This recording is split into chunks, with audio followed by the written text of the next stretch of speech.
All right, this is your review for activities 14 through 16 in Unit 3. So as always, going to go through a lot of the review problems, but not all of them, but just to kind of highlight the major concepts and things that you need to make sure that you know how to do to be prepared for the quiz.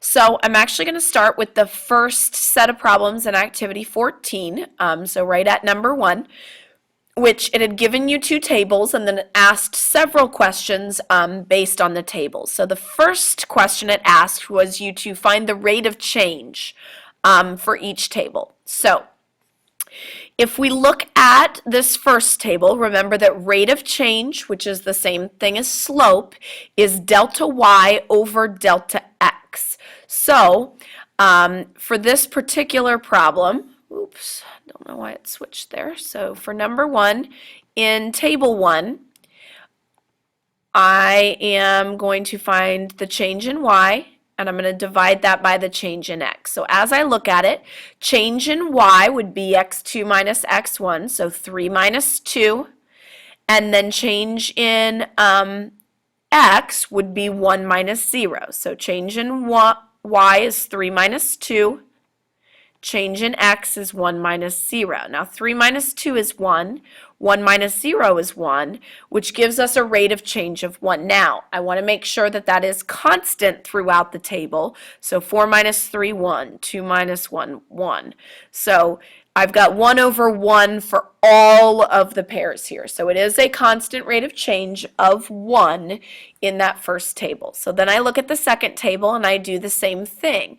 So the change in y is going to be negative 6 minus negative 5. So table 2, negative 6 minus negative 5 for the change in y. For the change in x, I've got 7 minus 6. So on top, I get negative 6 plus 5, which is negative 1. On the bottom, 7 minus 6 is 1, so that gives me negative 1.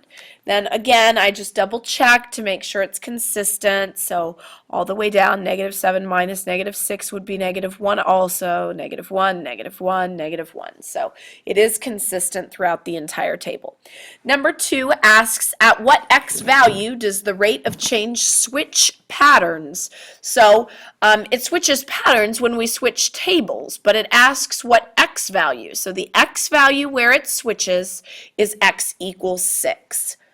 Number 3, find a function that represents the first table of data and write a domain for the function. And then number 4 asks you to do the same thing for the second table. So I'm not going to do both 3 and 4 because they're the same thing, really. I'm going to do number 4 because it's a little more difficult than number 3.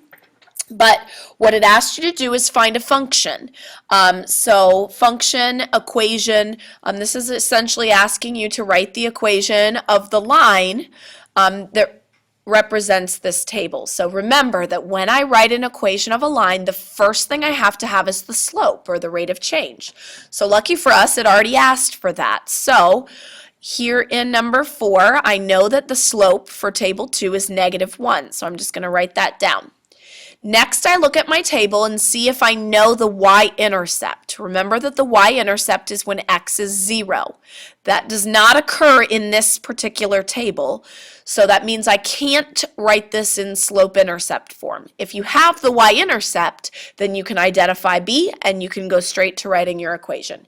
Here I have to use point-slope form because I do not know the y-intercept. So I'm just going to use the first point that they give me, so 6, negative 5 as my point. So 6, negative 5 is my x1, y1. And so I'm using point slope form. So y minus y1 equals m times x minus x1. And then I just need to simplify. So this side, minus negatives, those turn into a plus. Over here, I need to distribute, so that gives me negative x plus 6. And then to get y alone, I just subtract 5 on both sides. So I end up with the equation y equals negative x plus 1. Then it also asked for the domain, meaning for what x values does this apply? Well, look at the table. The x values that we used here are between 6 and 11. And so that is why, when we write the domain, we say that x is between, so that means we write it as a sandwich, 6 and 11. All right, the next group had you write some piecewise functions, and we are going to look at number 10A for the first one. So if you look at the problem, let me scroll down here. 10A says, Ashley participated in a triathlon. She swam for 10 minutes at a rate of 40 meters a minute. Then she biked for 40 minutes at a rate of 400 meters per minute. Finally, she ran for 25 minutes at a rate of 200 meters per minute. So A is asking us to write a piecewise defined function. So piecewise defined function, remember when we write it, we use a brace. We know in this case we're going to have 3 pieces because there's 3 different situations here that we're describing. So the first piece, she's swimming for 10 minutes at a rate of 40 meters per minute. So the 10 is telling you what domain restriction. Now, we know that time can't be negative. So remember that when I write a piecewise function, I write a rule, and then I write the domain restriction, if or when, and then I tell the x values that go with it. So we know that x, or in this case t, because that's our independent variable, starts at 0, and then we're only using the first piece for the first 10 minutes because it says she ran for 10 minutes. So our domain restriction for the first piece is going to be if t is between 0 and 10. Then I'm going to look at the next piece. She biked for 40 minutes. Now that's after she finished swimming.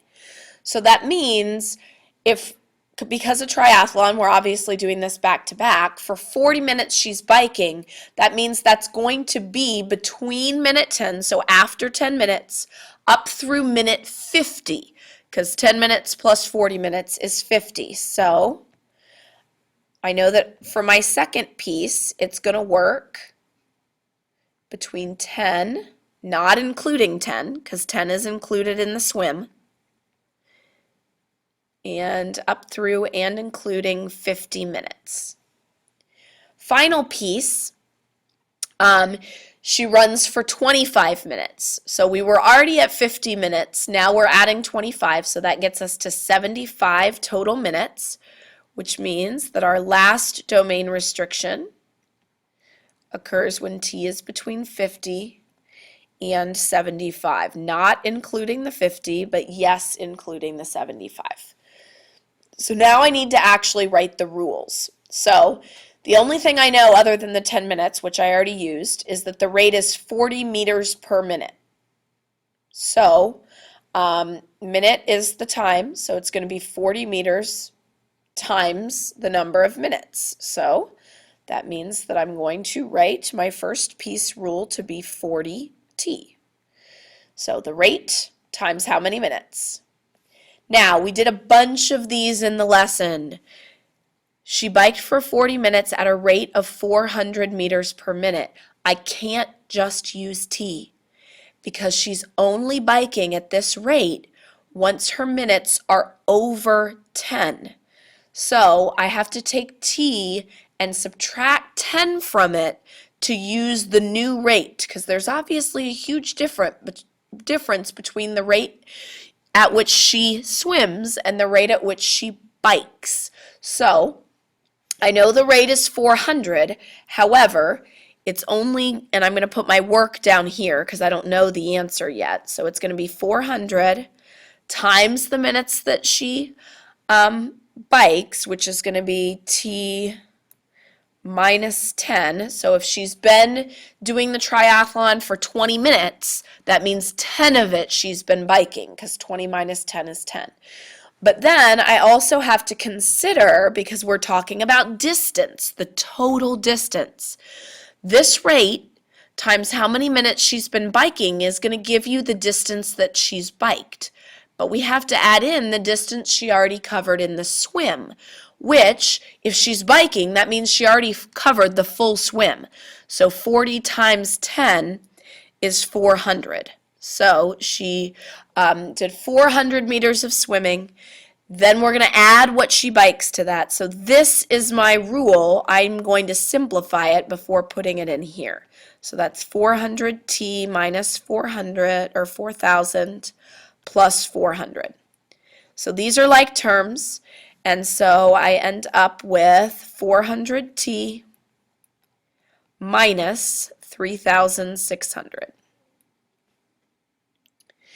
The last piece, very, very similar, because I know that she's only starting to run if she's past the 50-minute mark. So I have to do t minus 50 for the time, multiply it times the rate, and then add in the distance that she's already covered. So her rate when she's running is 200. It's t minus 50, because the first 50 minutes are the swim and the bike, and then I add in what she's covered by the time we get to the end of the, can't think of the word, by the end of the bike, there we go. So at the end of the bike, meaning when t is exactly 50, if I plug in 50 there, I am going, so 50 times the 400 minus 3,600, which gives me 16,400. So distribute just like I did the last time, 200t, and then 200 times 50 is 10,000, so minus 10,000 plus 16,400, which gives me a final rule of 200t plus 6,400. All right, so now I've got my piecewise function written. Again, notice the format. Function rule equals the brace, then each rule in the order of the domain. So smallest domain first, then the middle numbers, then the higher numbers. So make sure that you line that up correctly. Part B asks you to graph the function, so you would be graphing the three pieces. Remember that on a quiz or a test that these ones will be multiple choice, so you just have to be able to identify the correct piecewise function graph. So if I look at a graph here, I clicked on it and then I clicked off of it. There we go. Okay, so if I want to look and graph this piecewise function, I'm only going to be using quadrant 1 here because it doesn't make sense to have negative values here. So however you want to scale it is fine. You can see what I've got on your answer sheet. But when I am trying to graph a piecewise function, remember that the first thing that you should be doing is picking 2 points on each piece and then connecting the dots. On piecewise functions, we don't use rise and run. So I look at my first piece, it's 40 times t. My two endpoints are 0 and 10. So I look at 40t when t equals 0 and when t equals 10. So when t equals 0, 40 times 0 is 0, so d is 0. When I plug in 10, I get 400. Then I do the same for the middle piece, so 400t minus 3,600, and I use my endpoints, 10, 50. So t equals 10, t equals 50. So when t is 10, I get 4,000 minus 3,600, which is 400. When t is 50, I do 400 times 50, and then subtract the 3,600, which gives me 16,400. And then I do my final piece, which is 200t plus 6,400. And my endpoints are when t is 50 and when t is 75. So when t is 50, I know that I'm going to get 16,400.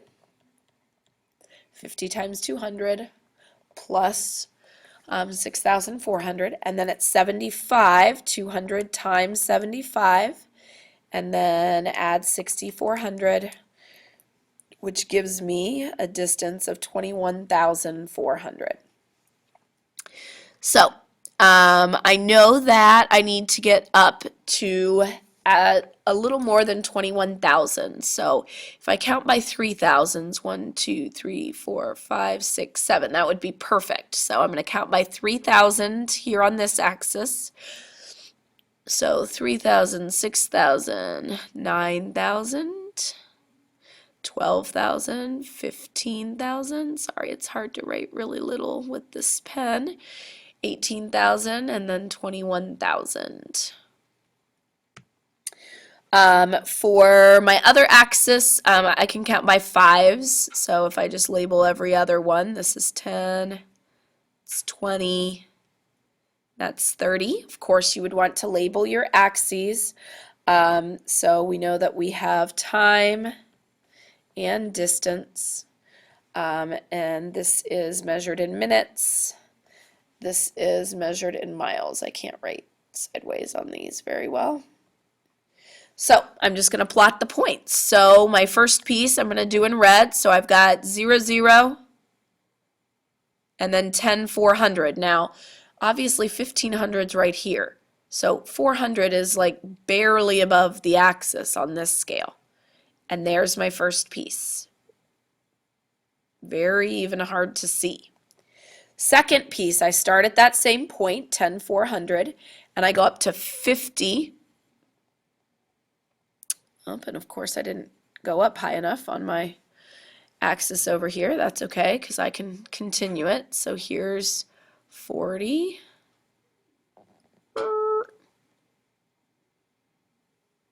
50, 60, and 70 would be over here. So then 50. I'm going to use green, let's say, for the middle piece. So I start here, and then 50 is 16,400. So almost exactly halfway to the next 3,000 mark. It's about 1,500 more. Then connect those two. And then finally, same point, 50, 16,400, but then I have 75, 21,400. So I'll do that one in blue. So 75 would be over here, 21,400 up there. And there we have our piecewise function. You can see a little bit better, of course, on the professional looking graph on your answer sheets, but that's how we come up with the answer. Again, you have to have work for your graphs if you want credit for doing your review. All right, the end of that particular lesson was some multiple choice based on the graph, so I just want to review that real quick. When you are looking at a graph, so we're starting with the graph here, and these are really quick questions. What is the domain? So remember, domain means what are the values of x that are represented? Well, x is left to right. The leftmost point, the x value there is 0. The rightmost point is here. The x value there is 18, which is why your answer is A. Then it asked, what is the value of the function for x equals 6? This is important because this is reading a piecewise graph. When x is 6, you just go here, and then you go up on the graph, and you find that y coordinate. So the y coordinate there is 7, which is choice C. 14, which of the following defines the function for the domain 0 to 6? So 0 to 6, that's in between here. So it's asking you to find the equation. Well, the y-intercept is 4, and the slope, I went up to right 4. So that's a slope of 1/2. So the only choice that had a y-intercept of 4 and a slope of 1/2 is B. And then finally, 15 asks what the range is. So range, remember, are the y values that you see. These ends do not have arrows on them, so they don't go on forever. The lowest y value I see, because that's up and down, is right at this point, and the y value there is 4. The highest y value is up here at this point, and the y value there is 10. So that's why the answer is C, between 4 and 10. All right, moving on to activity 15 now. The first one I want to look at is number 6. So I have to switch over here, unit 3 and activity 15. Okay, so number 6 was all based on the table, and it asked you to write an equation that relates the distance to the number of minutes.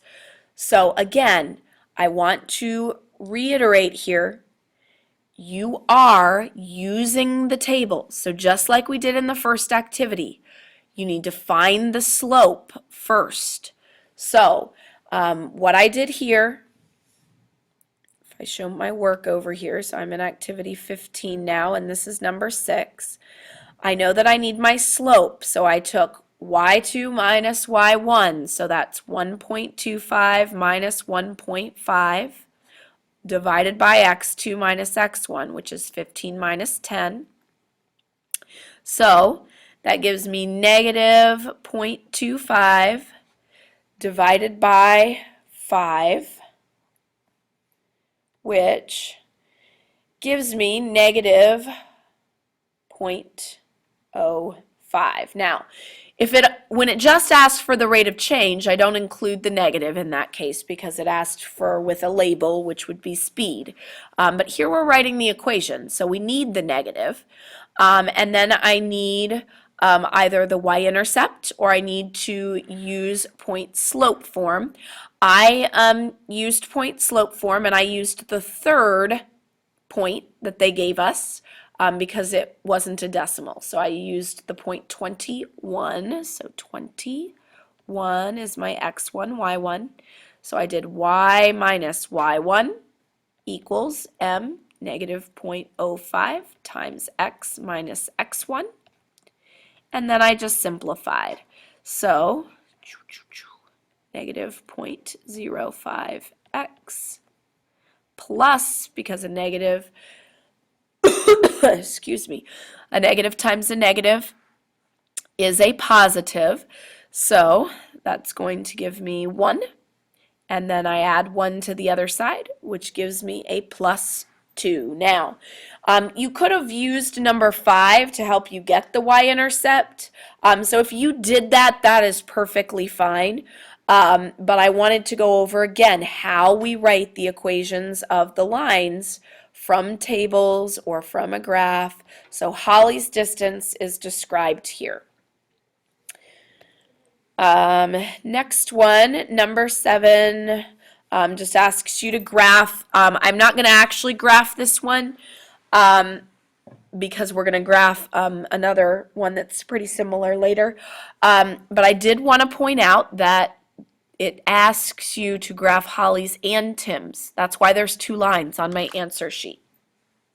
I also want to say that the answer that the book had given has arrows on it, and really it shouldn't. They should just be segments that end when they hit the axes. So that's one thing the book did that wasn't exactly correct. All right. So the next one that I want to do is number 19. So let's scroll down to find that. it says a driver traveling from Fresno to Bakersfield averaged 57 miles per hour. Write an equation for the distance from Fresno given the time t in hours since the driver left. Now, background information is that I believe they told us how far apart these were. Yes, Fresno is 150 miles from Bakersfield. So we do know how far away they are.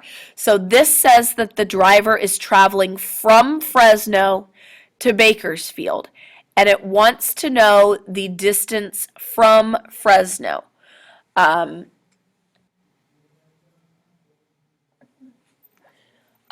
did want to point out here that the way that they wrote it here is saying that we're traveling from Fresno to Bakersfield, but the way that they word it in the other one is that they're traveling to Bakersfield, and they ask for the distance from Fresno, but they really meant to do it the other way. So they either should be asking for the distance from Bakersfield, or they should say that the driver is traveling from Bakersfield to Fresno, because the way they set it up wouldn't make sense. So just if you happened to notice that, of course, I always try to make sure that things are worded correctly on a quiz and whatnot. But here in these, they've got them worded a little bit off here. So the equation that we're looking at, we're talking about D standing for the distance from Fresno. So even though it says from Fresno to Bakersfield, this really should be to Fresno from Bakersfield. So we're starting the furthest distance away from Fresno, and then we're going to Fresno. So write an equation for the distance from Fresno given the time and hours since the driver left. Well, we know that before he leaves, that his distance from Fresno is however far they are apart, which in the directions in 18 is 150 miles. So we know that D equals 100. That's our initial amount. And then our distance from Fresno is going to decrease as we get closer. So that's why we're subtracting. And we decrease by the rate times time. So in 19, the rate is 57 miles per hour. And then we multiply that times the time. So this is our equation, very similar to what you had in 18, except in 18, it was minus 62t. So again, just to be clear, they meant to say traveling to Fresno from Bakersfield, just based upon all their answers. That's what they meant to happen. So as we go to graph this, I think I'm going to try to graph this one just by hand. It may end up not looking awesome, but I'm going to try anyway. So 20 and 21 asks us to graph those two. So if I draw my axes here, again, I only need the first quadrant. And we know that we're starting 150 miles away, so that's the highest value that I need to reach on my axis here. So let's say, let's count by maybe 25s. So 25, 50, 75, 100, 125, 150, and then that gives us room to go a little above what we needed. So this is our distance from Fresno. I can't write sideways, but label that axis. Then down here, this will be time since leaving Bakersfield, which is in hours. And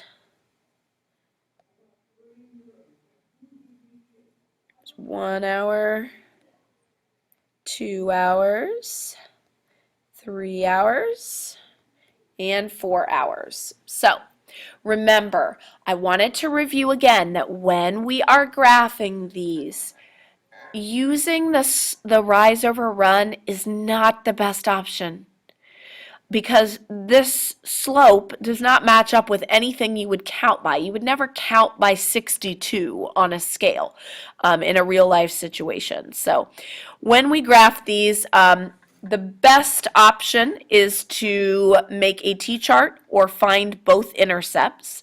In this case, I would find both intercepts because I know that the y-intercept is 150 on both of them. So I'm going to graph this one in red.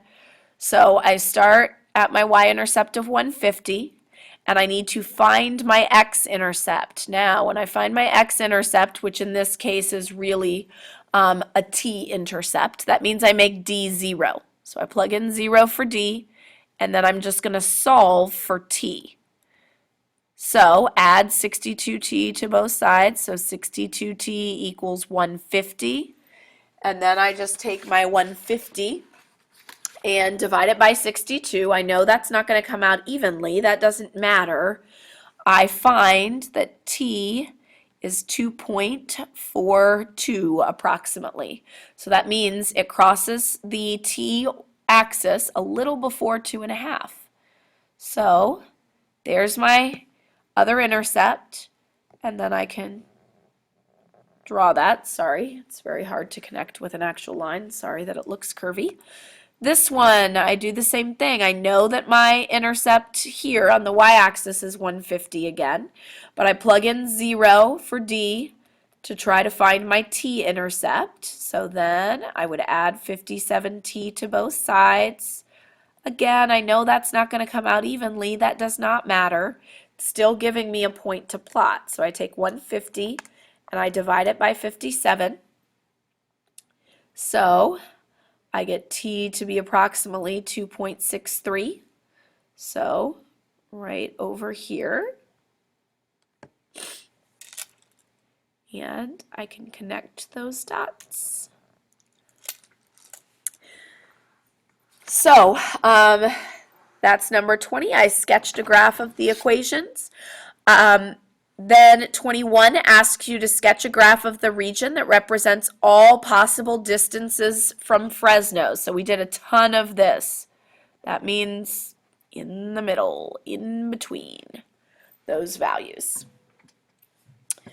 All right, so moving on to our last activity, activity 16, which this one is more of the plain algebra, not as much of the real life situation ones that we're looking at, but a few.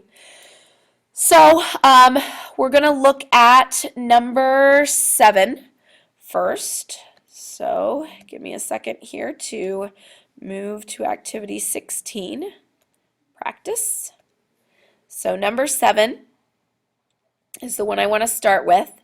Sketch a graph of the inequality 3y is greater than 7x minus 15. So number 7, I'll use a darker color here. 3y is greater than 7x minus 15.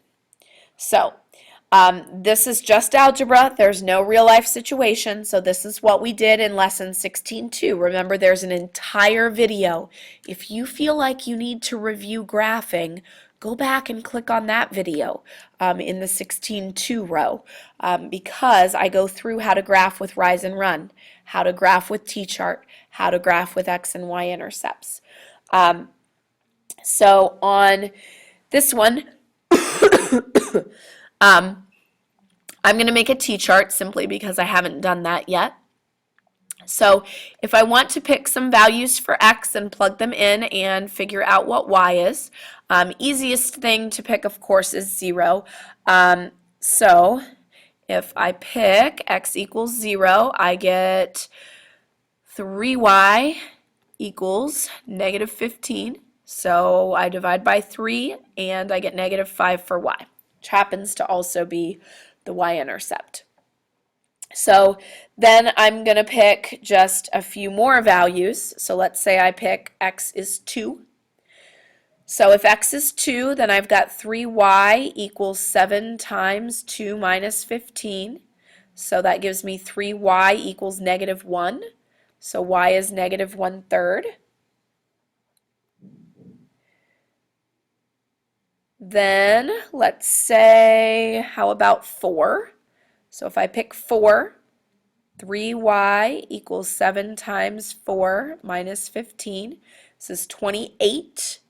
28 minus 15 is 13. So 3y equals 13, which means I get 13 over 3, which as an improper fraction is like 4 1/3 there, or as a mixed fraction. So I've got some points that I can plot. Notice that they didn't come out evenly. That does not matter. I can still plot them. So I'm going to draw my axes. 1, 2, 3, 4, 5. 1, 2, 3, 4, 5. And on my other axes as well.